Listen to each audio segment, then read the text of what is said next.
Porque জানিলা মহে করো হাতে ইমত অবস্থা ভোলা মহে কপল আছে পুষিলা ও খ্রিস্তে তুষ্ট ভোলা তোর পানি লিখিত সম্বন্ধে হরে বলিল বরলয়া মহাজ্ঞানী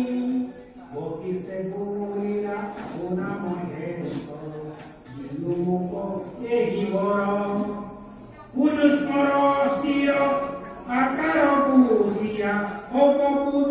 বলে বড় মহেকে কুলত মুখুরব সন ইউনিসা লহি ভূপ একমানয়িত পুরুষ কৈবেক আরমা ভক্তি ভোগ এই বাক্য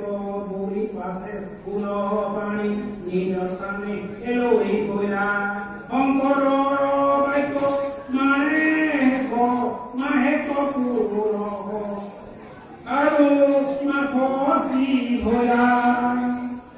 এক মাখৰ পান্ত পৃথিৱী মন